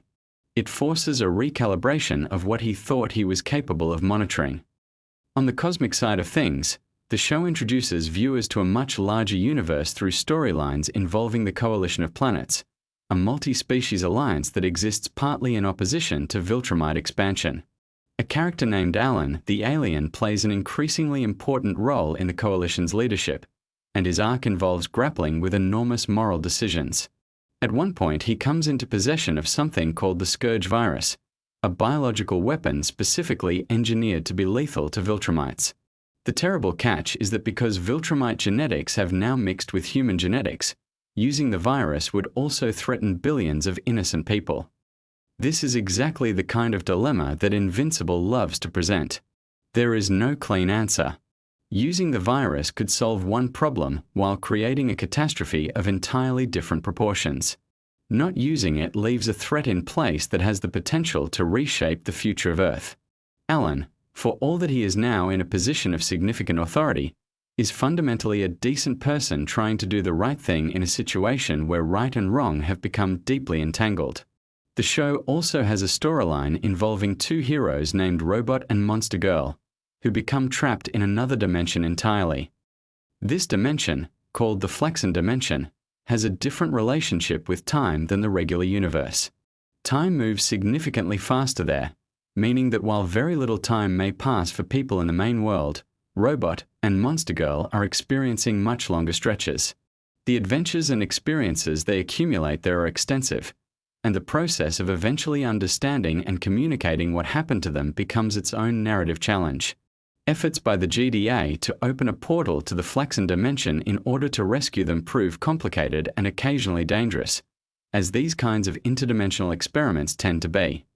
When a portal does open inadvertently to the wrong dimension and something very large and very alarming starts to come through, the decision is made to abandon the active rescue approach and trust that Robot and Monster Girl will find a way back on their own. Nolan Grayson, Mark's father, goes on his own journey of change throughout the series.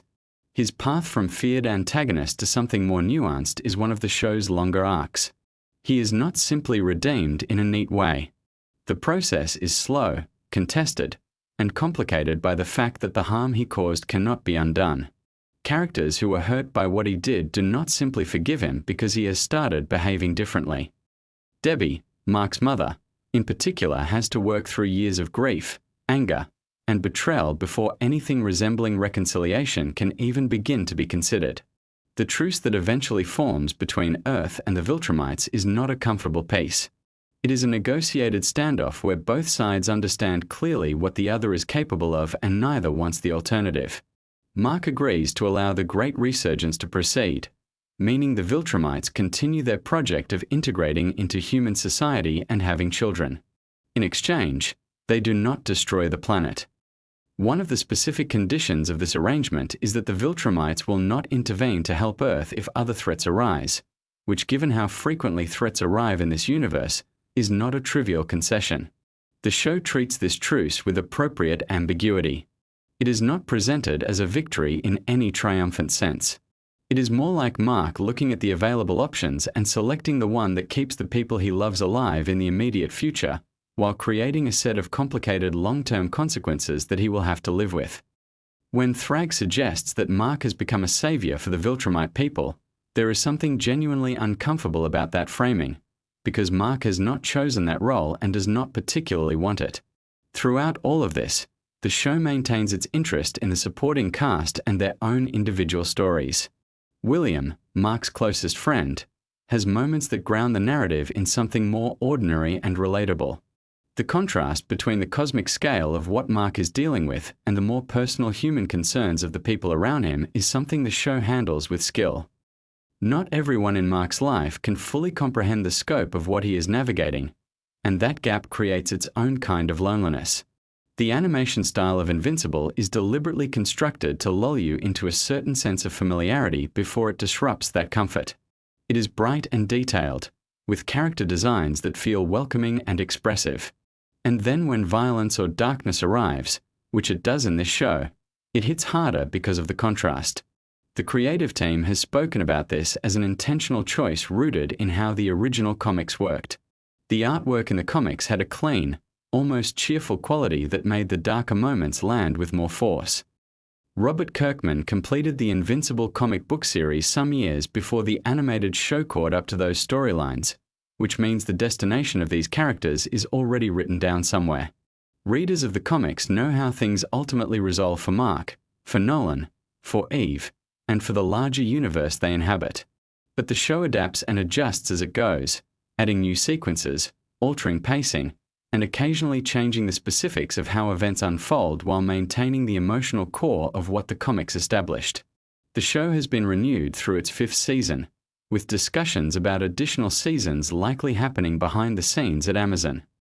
Kirkman himself has expressed a desire to continue the story for as long as the show runs, and there is plenty of source material to draw from. Beyond the main comic series, the Invincible universe includes many spin-off characters and stories that could theoretically be adapted or referenced in the animated show. There is also a long-standing conversation about the possibility of a live-action Invincible film. Kirkman has discussed this at various public events with genuine enthusiasm, though the timeline for such a project remains uncertain. The challenges of bringing Viltrumites and their level of power to live action convincingly are considerable, and the legal and logistical complexity of adapting material of this scale means that patience is probably required for anyone hoping to see it happen. For now, the animated series continues to be one of the most discussed superhero stories currently in production, drawing in audiences who might not have previously read the comics and giving longtime fans a chance to see these characters rendered in motion with full voice performances. So there you have it. The world of Invincible is vast, complicated, morally rich, and endlessly interesting to think about. Whether you are a longtime fan of the comics, someone who discovered the show first, or just someone who wanted something interesting to drift off to tonight, hopefully these facts have given you something worth carrying into your dreams. The universe will keep spinning, the Viltrumites will keep assimilating, and Mark Grayson will keep trying to figure out how to be both a good superhero and a good person at the same time. Sleep well, and we will be here next time with more fascinating facts to help you rest. Somewhere between the chaos of Omni-Man's first fight and the quiet hum of your ceiling fan, there's a perfect place to let your mind finally go still, and tonight, that place is the world of Invincible. Let us begin at the very beginning, which is always a good place to start. Invincible began not as a television show or a streaming series but as a comic book. Robert Kirkman, the creator behind the story, launched the comic series in the early 2000s. At the time, Kirkman was a young writer making his way through the comics industry, and Invincible was his opportunity to explore the superhero genre from the inside out. The story centers on Mark Grayson, a teenager whose father is the most powerful superhero on Earth. For most of his life, Mark grows up in the shadow of his famous dad, waiting to see if he will inherit any abilities of his own. When his powers do eventually arrive, it feels at first like the beginning of a classic superhero story. But Invincible was never really a classic superhero story in the traditional sense. It was always something more complicated, more emotionally honest, and considerably more willing to go to dark and unexpected places. The comics ran for many years and eventually reached a satisfying conclusion, which is actually somewhat rare for superhero comics. Robert Kirkman wrote the ending himself and brought the story to a genuine close, something that fans of long-running comic series do not always get to experience. The entire run of the comic is available to read, which means that anyone curious about where the animated show is headed can peek ahead and get a sense of the journey that lies before the characters. The show adapts these comics with a great deal of faithfulness, though Kirkman himself has talked openly about the ways he uses the animated version as a chance to revisit and rework certain elements of the original story. As he has described it, there are things he wrote when he was younger that he looks back on with a critical eye, and the show gives him the opportunity to make different choices, to smooth out rough edges, or to expand on moments that felt underdeveloped the first time around. One of the most striking things about how the animated show handles its source material is how it balances large-scale spectacle with intimate character moments. The show is not afraid to slow down and spend time with its characters outside of the action. It wants you to understand who these people are, what they want, what they fear, and what they are willing to sacrifice. That emotional investment is part of what makes the bigger dramatic moments land with such weight. When something difficult happens to a character you have grown to care about, it genuinely hurts in a way that superhero stories do not always manage to achieve. Now close your eyes for just a moment if you like. Imagine the opening moments of the very first episode. A neighborhood, a house, an ordinary family having breakfast. Everything looks perfectly normal, almost aggressively so. That contrast between the mundane and the extraordinary is something the show uses brilliantly throughout its run. The quiet moments make the loud ones louder. The ordinary scenes make the strange ones stranger. It is a deliberate and effective creative choice that runs like a thread through the entire series. Mark's character arc across the seasons is one of the most genuinely compelling in modern animated storytelling. He starts out optimistic, earnest, and full of the kind of idealism that a young person discovers when they first realize they have the power to help others. He believes in a code. He believes that being a hero means not crossing certain lines. And then the world begins to test that belief in increasingly severe ways. Each season finds new ways to challenge his assumptions, to put pressure on his principles, and to force him to reckon with the gap between the hero he wants to be and the reality of what protecting people sometimes requires. It is the kind of character development that takes years to build properly, and the show gives itself the time to do it right. The voice cast assembled for Invincible is genuinely extraordinary. Stephen Yeun brings a warmth and vulnerability to Mark that feels completely authentic. You believe in his hope and you feel his exhaustion. J.K. Simmons voices Nolan Grayson, Mark's father, and the weight and complexity he brings to that role is remarkable. Nolan is not a simple character. He is someone with a long and complicated history, a being who has lived for centuries and carries all of that with him in every conversation and every decision.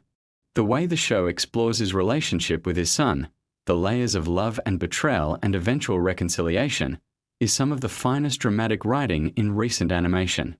Sandra Oh voices Debbie, Mark's mother, and her performance is an anchor for the emotional reality of the show.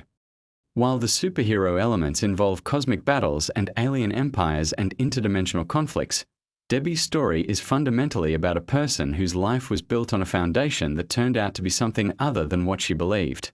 Her journey is one of grief and survival and the slow, difficult work of rebuilding yourself after a devastating loss of trust.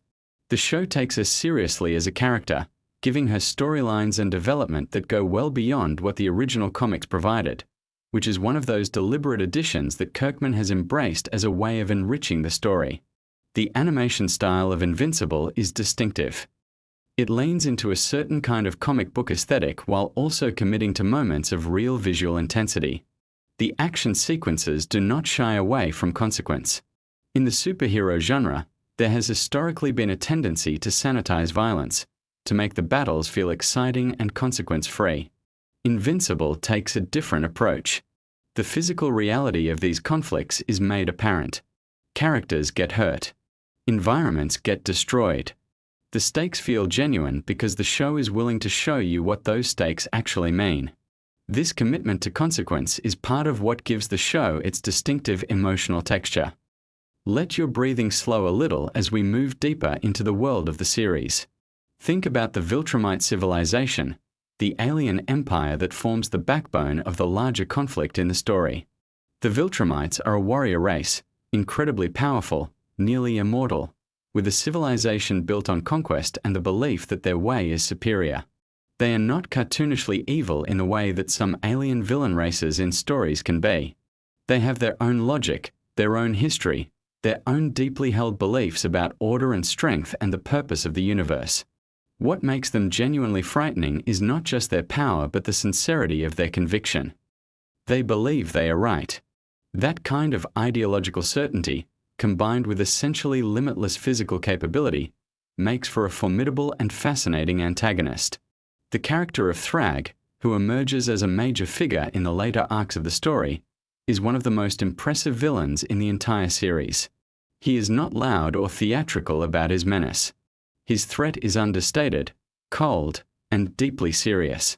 He represents the extreme endpoint of Viltrumite philosophy, someone who has internalized every aspect of his civilization's values and pursues them with total relentlessness. Building a character like that takes patience in the storytelling. You introduce them slowly, establish their presence gradually, let the audience develop a sense of who they are before the full weight of that threat becomes apparent. The show understands this and deploys Thrag with the care that a truly significant antagonist deserves. One of the interesting things about how the show manages its storytelling across seasons is the deliberate way it raises the emotional floor with each new arc. The Invincible War storyline that anchors the third season is an enormous event with consequences that ripple outward into everything that follows. When you come out the other side of something like that, the world of the story has genuinely changed. Characters carry the weight of what happened. The normal rhythms of life have been disrupted. Mark in particular wrestles with the moral and psychological aftermath of that conflict in ways that shape everything about how he approaches the next set of challenges. The show is interested in trauma as a real phenomenon, not just as backstory flavor, but as something that lives in people and shapes their behavior and their choices over time. As you settle more deeply into rest, let the familiar details of this universe wash gently over your mind. Think about Cecil Stedman and the Global Defense Agency. Cecil is one of those characters who occupies that morally ambiguous space that great storytelling loves to explore. He is not a villain in any simple sense. He genuinely cares about protecting humanity. But his methods, his willingness to make certain kinds of calculations, to treat individuals as expendable pieces in a larger strategic game, puts him in permanent friction with Mark's more idealistic approach to heroism. What makes the dynamic between them interesting is that neither is simply wrong. Cecil understands things about the world that Mark's optimism sometimes blinds him to. And Mark understands things about what it means to be a person that Cecil's strategic mind sometimes loses sight of. Their relationship is a running argument about how to be good in a complicated world, and it never fully resolves because it is not the kind of question that fully resolves. The show also has a remarkable ensemble of supporting characters who each bring their own textures and stories. Adam Eve is one of the most powerful figures in the series, with abilities that are genuinely extraordinary even within a world full of extraordinary abilities. Her personal history, her relationship to her powers, and her connections to Mark form one of the emotional cores of the show. The choices she makes throughout the story are not always easy ones, and the show honors the complexity of those choices rather than smoothing them into something simpler and more comfortable. William, Mark's best friend, represents something important in the story as well. He is a person navigating an ordinary human life in proximity to extraordinary events. His reactions, his humor, his moments of genuine fear and wonder provide a grounding perspective that the show uses skillfully. In stories about superheroes, the ordinary human characters can sometimes feel like furniture, present mainly to give the powered characters someone to save. Invincible treats its human characters with more respect than that. They have their own lives, their own concerns, their own evolution as the story progresses. The production process behind the animated show is genuinely demanding. The time required to animate an episode of this quality is substantial. Reports from the creators have indicated that a single episode can take somewhere in the region of 8 to 10 months to animate properly. This is one of the reasons why the gaps between seasons can feel long to eager fans. Quality animation at this level is not something that can be rushed without consequence, as the show has learned at certain points when budget and time constraints have made their presence felt in the final product. The commitment to getting it right, even when that means waiting longer, reflects an artistic integrity that fans ultimately appreciate even when the waiting is frustrating. Robert Kirkman's involvement in the animated version goes well beyond simply licensing his comics. He is deeply engaged in the creative process, working closely with the writers and producers to shape how the story is adapted and what new elements are introduced.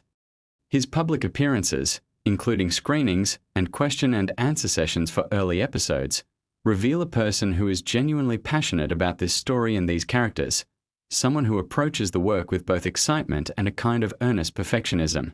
His self-criticism about certain elements of the original comics, the sense that he could have done things better when he was younger, is actually a mark of genuine creative seriousness. Most people do not get the chance to revisit their early work and make it better. Kirkman is using that opportunity thoughtfully. The long-term ambitions for the show are substantial. The current planning envisions multiple additional seasons, with the possibility of the story continuing well into the future as long as the creative and business conditions support it. The source material is rich enough to support this kind of extended run.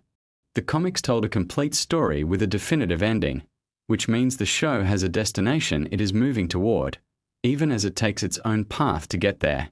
That sense of narrative direction, the knowledge that the story has somewhere specific it is going, is part of what gives the show its dramatic coherence. It is not simply generating content season after season without a plan. It is adapting a complete and finished story, which gives it a structural integrity that longer-running shows without a defined ending sometimes lack. Let your thoughts drift now to some of the smaller pleasures of the series. The title sequences each season contain their own hidden meanings and visual jokes. There is a tradition in the show of using the opening credits as a kind of puzzle or Easter egg, building in references and surprises that reward attentive viewing. The gradual revelation of what the title imagery actually depicts across a season is a playful engagement with the audience, an acknowledgement that the people watching care enough to pay close attention and deserve to be rewarded for that attention. These small creative touches contribute to the feeling that the show is made by people who genuinely love what they are doing and want the audience to have fun engaging with it on multiple levels. The sound design and music of Invincible also deserve acknowledgement in any serious appreciation of the show. The sonic landscape of the series, from the score during quiet emotional scenes to the audio design during the larger action sequences, is carefully crafted to serve the story. Music in animated shows can sometimes feel generic or disconnected from the specific emotional needs of individual moments. Invincible takes a more intentional approach, using its audio elements to reinforce and deepen what is happening on screen. Consider for a moment the broader significance of what Invincible has accomplished within the landscape of superhero storytelling. The genre has been dominant in popular culture for an extended period now, and that dominance has come with a certain formula, a set of expected rhythms and emotional beats that audiences have become very familiar with. Invincible operates within the superhero genre while consistently pushing against its conventions. It asks harder questions, accepts more difficult answers, and refuses the comfort of easy resolution. That willingness to be genuinely challenging while remaining genuinely entertaining is not as common as it should be, and it is one of the primary reasons the show has earned such devoted appreciation from its audience. The relationship between generations is one of the thematic threads that runs through the entire story. Mark is defined in large part by his relationship with his father and what he does with the legacy that father has left him, both the heroic aspects of that legacy and the deeply problematic ones. How do you take what you have inherited and make it into something that reflects your own values rather than simply perpetuating what came before? That question sits at the heart of Mark's journey, and it resonates well beyond the specific circumstances of superhero mythology. It is a fundamentally human question about identity and inheritance and the work of becoming your own person. As the night deepens around you and your body sinks further into rest, let these stories settle softly in your mind. The world of Invincible is vast and strange and full of characters who are doing their best in circumstances that frequently overwhelm them. There is something reassuring about that, actually. Even people with extraordinary power struggle with ordinary human problems. Even the most capable heroes have moments of doubt and confusion and regret. The show does not pretend that strength makes things simple or that having the ability to help means always knowing how to help. It sits with the difficulty honestly, and that honesty is part of what makes it such compelling company. Think about the moments throughout the series where unexpected kindness appears in dark circumstances. The small acts of connection between characters who might otherwise be enemies. The conversations that happen in the aftermath of conflict, when the adrenaline has faded and people are left with the human reality of what has happened. These quiet moments are as important to the texture of the show as any of its spectacular set pieces. They are the moments where the story reveals its heart, where you see what it actually values and what it believes about people and their capacity for understanding and change. The future of the story holds many things. The Viltrumite War arc that lies ahead in the narrative is one of the most significant and ambitious storylines in the entire comic series.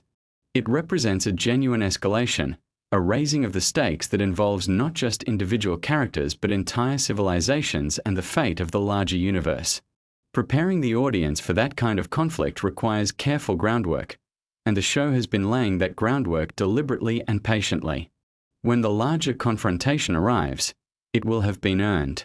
The live-action film that has been discussed in connection with the property exists in that interesting space of long-term Hollywood development. The possibility is real, but the timeline is genuinely uncertain, and the relationship between the animated series and any eventual live-action adaptation is something that will have to be navigated carefully. Stories that exist in multiple formats simultaneously can become complicated, and the creative decisions about how to manage those complications will matter for both versions of the story. For now, though, the animated series stands on its own as one of the finest examples of its kind. It is a show that respects its audience's intelligence, takes its characters seriously, and commits fully to the emotional consequences of its narrative choices.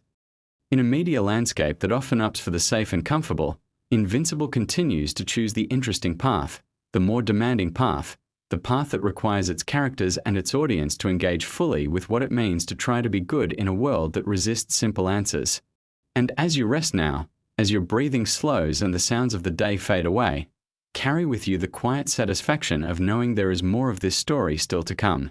More adventures, more challenges, more of the emotional honesty that makes this world worth inhabiting in imagination. The best stories have a way of staying with us even after we have closed our eyes, settling into the deeper parts of our minds where they continue to do their work. Invincible is that kind of story. It earns its place in the imagination and holds it with something that feels almost like genuine affection between the story and the people who love it. Let yourself drift now. The world of Mark Grayson will be there when you return to it. For now, there is only the quiet and the rest and the slow, pleasant dissolving of the day into the soft darkness of sleep. You are safe. You are comfortable. And the stories will be waiting for you on the other side of tonight. The animation team behind Invincible spent years hiding secrets inside a show most people watch through their fingers. So let's slow it all the way down and find every single one of them. Invincible is an animated superhero series that premiered on Amazon Prime Video in March of 2021. It is based on the comic book series created by Robert Kirkman, the same mind behind The Walking Dead. The show follows 17-year-old Mark Grayson, a teenager who is just trying to survive high school while also figuring out that he is slowly developing superpowers. His father, Nolan Grayson, goes by the name Omni-Man, and he is essentially the most powerful superhero on Earth. Think of the strongest, most respected hero you can imagine, and that is Nolan. He has been protecting the planet for years, and Mark just wants to be like him. What makes Invincible so special right from the start is the way it handles expectations. For the first 20 to 25 minutes of the very first episode, it genuinely looks and feels like a typical superhero origin story. The colors are bright, the tone is upbeat, Mark is a lovable, awkward teenager, and everything seems cheerful and optimistic. The creative team behind the show did this intentionally. They wanted the audience to feel completely safe and comfortable before pulling the rug out from under them. That tonal bait and switch is one of the most talked about decisions in the entire first episode, and it works spectacularly. The show is produced by Skybound Entertainment, which is Robert Kirkman's own production company, giving him a level of creative control that a lot of comic creators never get when their work is adapted. Kirkman actually served as an executive producer on the series, meaning he was deeply involved in the decisions being made about how the story would translate from page to screen. That involvement shows in how faithfully the series respects the source material, while also finding smart ways to expand and breathe new life into it. One of the first things you notice about Invincible is its voice cast, and it is genuinely one of the most impressive assembled for any animated project in recent memory. Stephen Yeun voices Mark Grayson, bringing this warm, earnest quality to the character that makes you root for him immediately. Stephen Yeun is best known for his live-action work, including his role in The Walking Dead and his Oscar-nominated performance in the film Minari. His involvement in Invincible speaks to how seriously the production took the project. This was not a casual animated gig. This was a full commitment to bringing depth and authenticity to the character. Yotka. Simmons voices Omni-Man, and honestly, the casting is so perfect it almost feels like it was inevitable. Simmons has this natural commanding authority in his voice. When Nolan speaks, you listen. There is a weight to every word, a sense that this is a man who has seen and done things that most people cannot comprehend. And as the season progresses and we learn more about who Nolan truly is, that vocal authority takes on a much more unsettling quality. The way Simmons modulates between warm father and terrifying force of nature is genuinely impressive work. Sandra Oh voices Debbie Grayson, Mark's mother, and her performance is quietly one of the most emotionally affecting things about the entire season. Debbie starts out as a fairly typical supportive mother figure, but as the season unfolds and the truth about Nolan begins to surface, Sandra Oh gets to do some extraordinary emotional heavy lifting. The audience feels every crack in Debbie's world through her voice alone, and that is a testament to both the writing and Oh's craft. The show also features J. Robert Oppenheimer. No, wait, that is the famous physicist. The show features Zazie Beetz as Amber, Mark's girlfriend, Gillian Jacobs as Adam Eve, Andrew Rannells as William, and an almost absurd number of celebrity cameos and supporting roles that pop up throughout the season. Mark Hamill is in the show. Walton Goggins is in the show. Seth Rogen and Evan Goldberg, who are actually two of the showrunners, both provide voices. The sheer density of talent in this cast is something that fans talk about frequently. Now let us talk about the animation itself, because this is something that deserves real appreciation. The show is produced by Skybound Animation in partnership with Amazon Studios, and the animation style is deliberately reminiscent of classic American superhero cartoons from the late 90s and early 2000s. Think of that era of animation where everything had clean lines, expressive faces, and dynamic action sequences. The show channels that nostalgic energy while simultaneously pushing into territory that those older cartoons would never dare to go. The color palette of the show is worth noticing. In quieter, more domestic scenes, the colors are warm and a little soft. There is a comfort to those moments, a visual language that says everything is fine, everything is normal. But when action sequences begin, and especially when violence escalates, the colors become more saturated, more intense.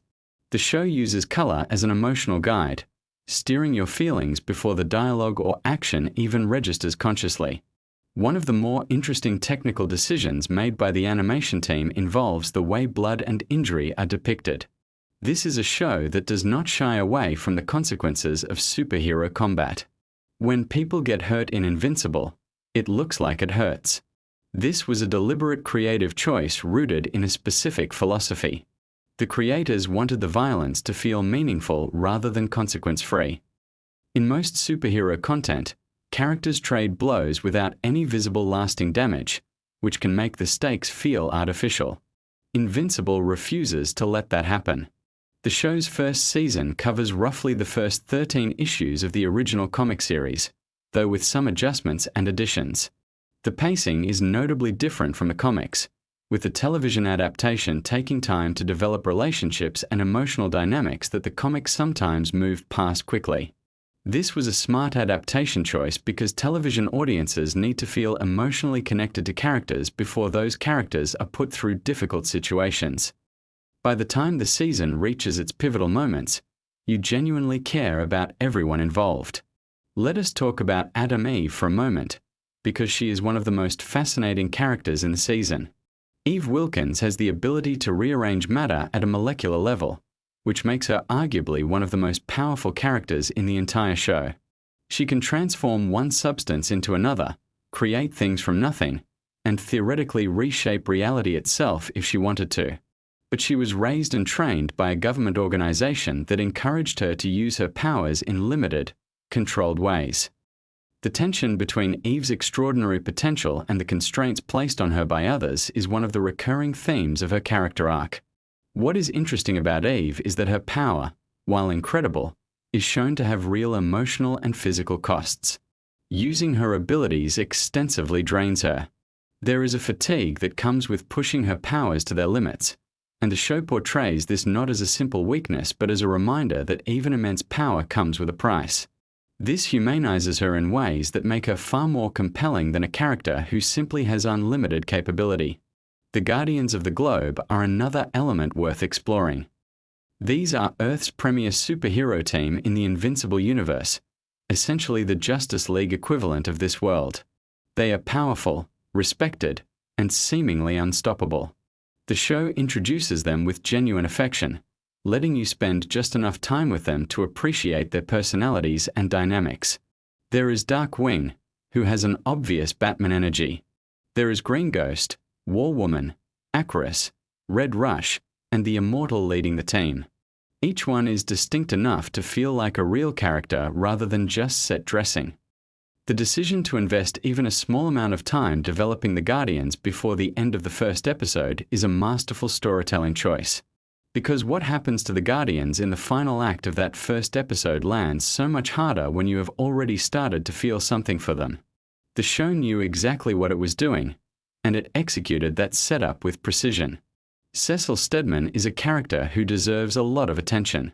He is voiced by Walton Goggins, and he runs a secret government organization called the Global Defense Agency. Cecil is genuinely one of the most morally complicated characters in the entire season. He is not a villain in the traditional sense, but he is absolutely not a hero either.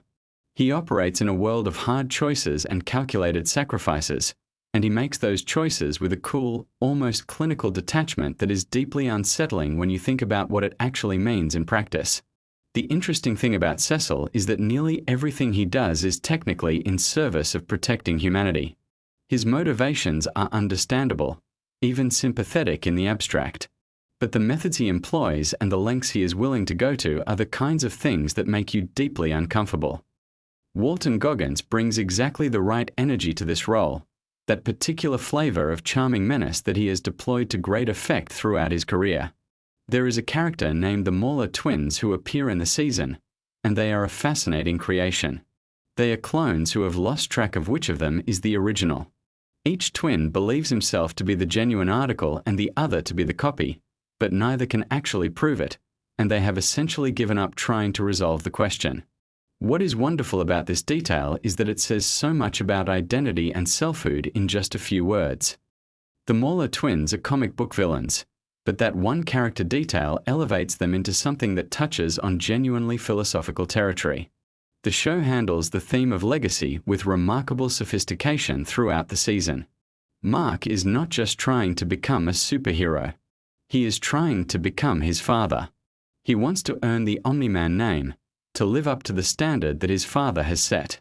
Almost everything Mark does in the early episodes is filtered through this desire for paternal approval. He trains harder because he wants his dad to be proud. He tries to understand his powers because he wants to share something meaningful with Nolan. That emotional drive is the engine of the entire season. What makes this so effective dramatically is what happens when the object of that admiration is revealed to be something else entirely. When the truth about Nolan begins to emerge, it does not just change how you see Nolan. It recontextualizes every warm father-son moment that came before it. You replay those scenes in your mind and you read them differently. That retroactive reframing is one of the most powerful storytelling techniques available, and Invincible deploys it with devastating effectiveness. The show includes a sequence in episode 4 that is particularly worth mentioning. Without getting too deeply into the specifics, there is a mission involving a group of superpowered teenagers that goes genuinely and horribly wrong. The sequence is difficult to watch and intentionally so. But what is remarkable about it is how the show handles the aftermath. The emotional and psychological consequences of what happens are not swept under the rug. Characters grieve. Characters struggle. The show insists on sitting with the weight of what occurred rather than moving past it quickly, and that commitment to emotional honesty is one of the things that separates Invincible from most superhero content. Teen Team is the junior superhero group that Mark occasionally interacts with, and their dynamic is interesting because it mirrors a lot of typical teenage social structures.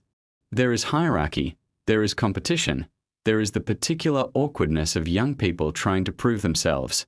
Atom Eve is part of this group, as is Rex Blode, whose relationship with Eve is one of the season's more grounded and relatable emotional threads. Rex is charming in a frustrating way, the kind of person who is easy to like and easy to be annoyed by simultaneously, and the show uses that quality to great effect. The music in Invincible is something that does not get discussed enough. The score was composed by John Paisano, and it does extraordinary work throughout the season. Paisano understands that music in a show like this needs to serve multiple emotional registers. There are moments when the score needs to swell with genuine heroic energy, and Paisano delivers that. But there are also moments when the music needs to be quietly ominous, threading a sense of unease beneath a scene that looks perfectly ordinary, and Paisano handles those moments with particular skill. The tonal complexity of the score mirrors the tonal complexity of the show itself. Let us take a moment to appreciate the show's approach to world building, because it is genuinely impressive. The Invincible universe is enormous. There are multiple alien civilizations, secret government programs, interdimensional threats, and dozens of established superheroes all coexisting in the same world. And yet the first season never feels overwhelming. The world building is introduced gradually and always in service of the story being told in the moment. You never feel like the show is stopping to explain its mythology. Instead, the mythology emerges naturally through character interactions and plot events. The Viltrumite civilization is the most important piece of world building in the season, and the show is remarkably patient about revealing its full significance. Viltrumites are Nolan's people, a warrior race of near-indestructible beings who have built an empire spanning thousands of worlds. The show drops hints about what this means throughout the season before finally laying out the full picture in the closing episodes. By that point, the implications are staggering, and the audience is fully equipped to understand exactly why what they are learning is so devastating. The relationship between Mark and his best friend William is a lovely thread running through the season. William is not a superhero. He does not know about Mark's powers for most of the season. He is just a regular kid who is trying to figure out his own identity, including his sexuality, which the show addresses with a refreshing matter-of-factness. William's storyline is small compared to the superhero drama happening around it, but it is vital because it keeps Mark grounded in a recognizably human world.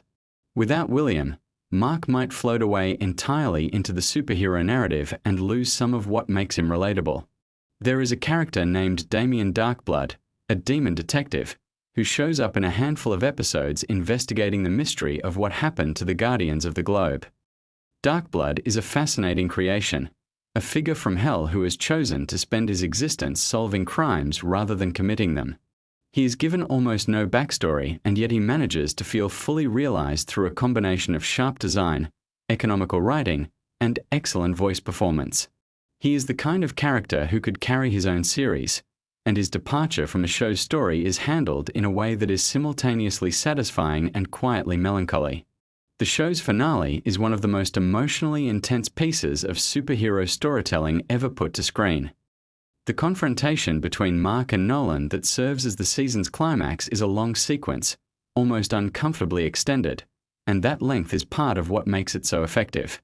This is not a quick, clean resolution. It is a prolonged, brutal reckoning that refuses to give either character or the audience an easy out. The emotional content of that sequence, the love and betrayal and grief and desperation tangled together, is handled with a sophistication that rivals the best dramatic television regardless of genre. J.K. Simmons' vocal performance in that finale sequence is something that people who worked on the show have pointed to as one of the highlights of the entire production. The range he covers, from cold authority to something that sounds disturbingly close to pleading, across the course of that conversation is remarkable. And Stephen Yeun matches him completely, delivering a performance that captures exactly what it feels like to have the person you most admire in the world reveal themselves to be something you cannot reconcile with the image you held of them. The show was renewed for a second and third season before the first season had even finished airing, which speaks to the confidence Amazon had in the property. That confidence was clearly justified given how the show was received by both critics and audiences. The response to Invincible Season 1 was remarkably enthusiastic, with particular praise going to the voice performances, the animation quality, the writing, and the willingness to take the genre seriously rather than treating superhero stories as inherently lightweight material. One of the more interesting behind-the-scenes facts about the production involves the sheer number of episodes that were developed simultaneously. Because Amazon ordered multiple seasons before production was complete, the creative team was able to plan long-term story arcs from very early in the process. This kind of structural freedom is rare in television, and it shows in the writing. The first season plants seeds that will pay off much later, and the team was able to do this knowing that they would actually have the chance to deliver on those promises. The design of Omni-Man's costume is worth a brief appreciation. It is deliberately simple, almost aggressively so compared to the intricate designs of other characters. The black cape, the dark suit, the large mustache that became an internet sensation unto itself. The visual simplicity of Omni-Man's design communicates something important about the character. He does not need elaborate armor or flashy technology. He is the weapon. Everything about him is contained in his physical presence, and the stripped-down costume reflects that. Cecil's scarring, the visible damage to his face, is a visual element that carries significant narrative weight. It represents a story from the past, a consequence of decisions made long before the events of the first season. The show does not rush to explain it. The scars are simply there, a constant physical reminder that this world has a history full of difficult choices and real consequences. That kind of visual storytelling, letting a design element communicate character backstory without explicit exposition, is one of the hallmarks of sophisticated animation. The first season of Invincible also does something interesting with the concept of heroism itself. The Global Defense Agency, Cecil's organization, represents a certain pragmatic approach to protecting humanity. They make deals that are morally uncomfortable. They deploy assets in ways that could be described as using people rather than working with them. Their effectiveness is real, but so is their willingness to compromise on ethical questions when the stakes are high enough. This creates an ongoing tension about what it actually means to protect the world and whether good intentions justify troubling methods. Mark wrestles with this tension throughout the season, and his discomfort with some of what Cecil represents is an important part of his character development. Mark is not naive exactly, but he holds onto an idea of heroism that is fundamentally about doing good rather than just achieving good outcomes. The difference between those two things, and the question of whether that distinction can survive contact with a world full of genuinely terrifying threats, is one of the season's most intellectually interesting questions. There is a lovely detail about the way the show depicts Mark's school life. His high school feels genuinely lived in rather than generic. The social dynamics, the particular rhythms of teenage existence, the way time moves differently at that age, all of it feels observed and authentic. The creative team clearly believed that the superhero elements of the show would only matter as much as the human elements beneath them, and the effort put into the high school setting reflects that belief. Amber as a character gets some criticism from certain viewers who feel she is not developed enough in the first season, and that is a fair observation in some respects. But it is also worth noting that Amber demonstrates a grounded practicality and emotional intelligence that distinguishes her from the typical love interest in this kind of story. She is not waiting to be defined by her relationship with Mark. She has her own values, her own sense of purpose, her own lines she will not cross. Those qualities are established quietly, but they are there if you are paying attention. The show uses a specific narrative technique that might be called delayed revelation, where information is withheld not to manipulate the audience but to replicate the experience of a character who does not yet have access to that information. We learn things when Mark learns them, and we are disoriented when Mark is disoriented. This creates a powerful sense of alignment between the audience and the protagonist that makes every discovery hit with the emotional force of a personal revelation rather than a plot update. There is something worth noting about the show's handling of grief, particularly in the later episodes. When characters experience loss, the show gives that loss room to breathe. There are quiet scenes that exist specifically to let the weight of what has happened settle on both the characters and the audience.